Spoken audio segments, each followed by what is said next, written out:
प्यारे दोस्तों, अस्सलाम वालेकुम। आप देख रहे हैं इरफानी नेटवर्क चैनल और मैं हूं मोहम्मद इरफान, झारखंड। अनजाने से एक मौलवी साहब ने जिन्नात का पढ़ा दिया निकाह। फिर क्या हुआ दोस्तों, एक मौलवी साहब ने जब जिन का निकाह पढ़ा दिया और जिस सिचुएशन में, जिस हालात में उन्होंने एक जिन का निकाह पढ़ाया, सुनकर यकीनन आप भी सोचने पर मजबूर हो जाएंगे। तो दोस्तों, एक सनसनीखेज नायाब वीडियो आपके हवाले करें उससे पहले आपसे अदबन गुजारिश करना चाहेंगे, अगर अभी तक आपने चैनल को सब्सक्राइब नहीं किया है तो चैनल को सब्सक्राइब कर ले, बेल के बटन को ऑन कर दे और ऑल नोटिफिकेशन के ऑप्शन को दबा ले।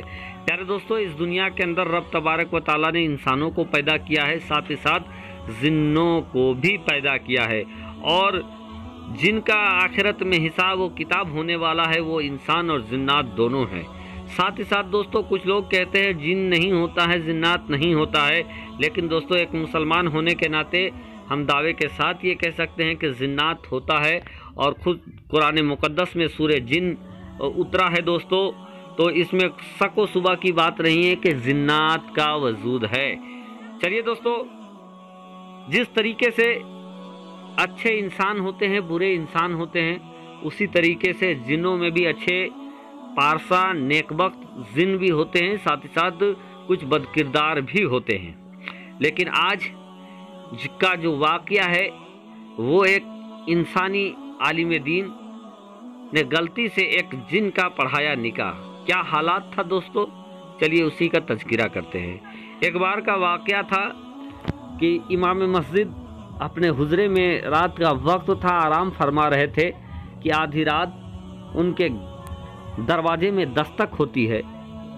इमाम साहब वक्त की तरफ निगाह डालते हैं तो उनको लगता है कि रात का काफ़ी अरसा गुजर चुका है, लेकिन उसके बावजूद भी ज़रा सी दस्तक में उनकी आँख खुल जाती है, कान में वो खटखटाहट की आवाज़ गूंजती है। फ़ौरन वो उठते हैं और उठने के बाद इमाम साहब दरवाज़ा खोलते हैं। दरवाज़ा खोलते ही वो देखते हैं कि दरवाजे पे दो नौजवान मौजूद हैं जिनको वो पहचानते नहीं थे। उनसे इमाम साहब तलब करते हैं कि भाई आप कौन हो। वो दोनों दरियाफ्त करते हैं कि इमाम साहब हमारे यहाँ शादी है और हम आपको निकाह पढ़ाने के लिए बुलाने के लिए आए हैं।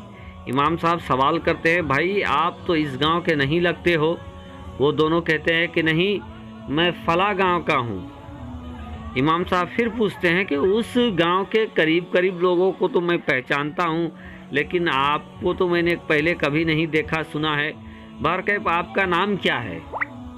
वो दोनों अपना नाम बताते हैं, लेकिन उनका नाम बड़ा ही अजीब व गरीब था।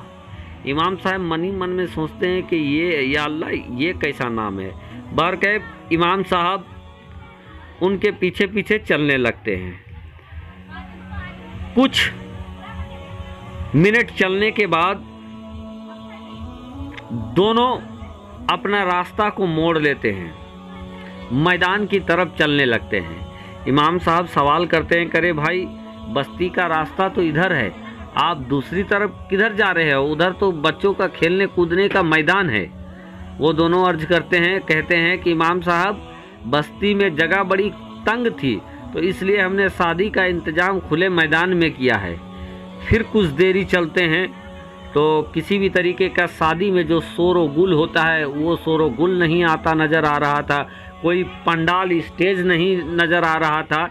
इमाम साहब फिर ठिठकते हैं और उनसे सवाल पूछते हैं कि शादी है या आप लोग मजाक कर रहे हैं? वो लोग कहते हैं नहीं नहीं इमाम साहब, शादी है। और फिर उनसे कहते हैं कि आप थोड़ी दूर चले, आपको सब नज़र आएगा। अब इमाम साहब कुछ दूर जाते हैं, एक मैदान आता है। मैदान को देखकर इमाम साहब कहते हैं, अरे भाई ये तो मैदान है, यहाँ बच्चे खेलते हैं, शादी का जगह कहाँ है और कहाँ आप लोगों ने इंतज़ाम किया है? फिर वो दोनों उनको कहते हैं थोड़ी दूर चले। कुछ दूरी का सफ़र तय करने के बाद इमाम साहब देखते हैं कि एक जगह पर पंडाल लगा हुआ है।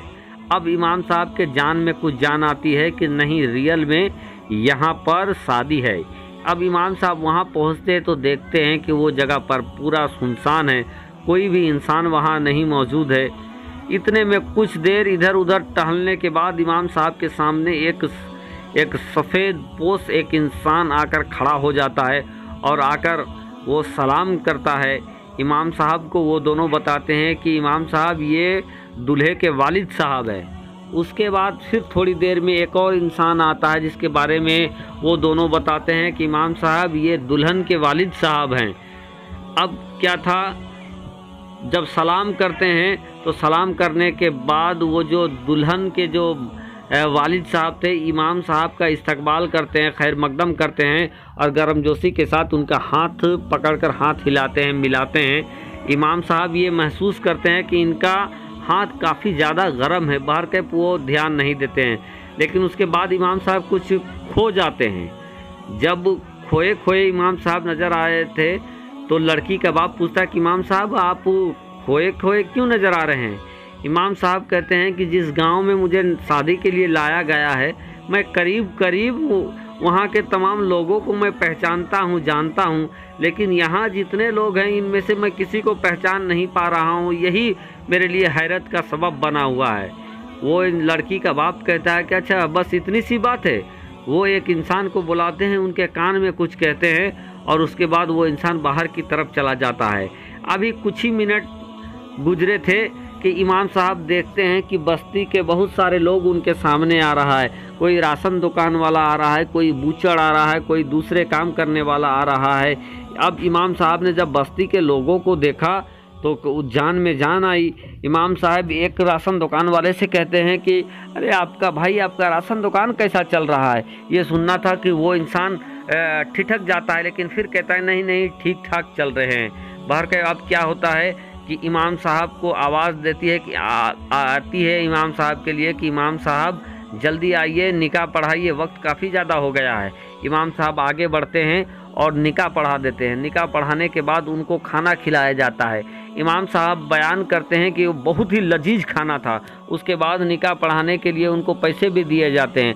अब वो पैसे लेके अपने हुजरा में आ जाते हैं। आने के बाद उनको लगता है कि क्या वो बहुत ज़्यादा सो गए हैं, क्या वक्त हो गई है क्या फजर की।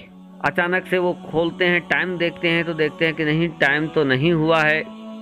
उसके बाद क्या है, सुबह हो जाता है। सुबह होने के बाद इमाम साहब ये देखते हैं कि उनके पास मिठाई भी है, निकाह पढ़ाई का पैसा भी है, लेकिन उनको काफ़ी सुबह होने लगा कि आखिर मैं कहाँ गया था। तो इसके बाद जिस गांव का नाम लिया गया था उस गांव में वो जाते हैं और जाने के बाद वो पता करते हैं कि शादी कहाँ थी। बहुत सारे लोगों से मिलते हैं, जिन लोगों से रात को शादी में मिले थे उन लोगों से भी मिलते हैं। वो सारे लोग कहते हैं कि नहीं हम लोग तो रात को कहीं नहीं अपने घर से बाहर निकले हैं, आप किस शादी की बात करते। फिर इमाम साहब से सारे लोग कहते हैं कि नहीं इमाम साहब कल रात हम लोग घर से बाहर नहीं निकले। तब इमाम साहब को लगता है कि शायद उन्होंने गलती से जिन्नात का निकाह पढ़ा दिया। अल्लाह का शुक्र था कि वो सारे अच्छे थे और इसीलिए उनको कुछ नहीं हुआ। बाहर के दोस्तों ये एक वाक़या था जो मैंने आपके हवाले किया।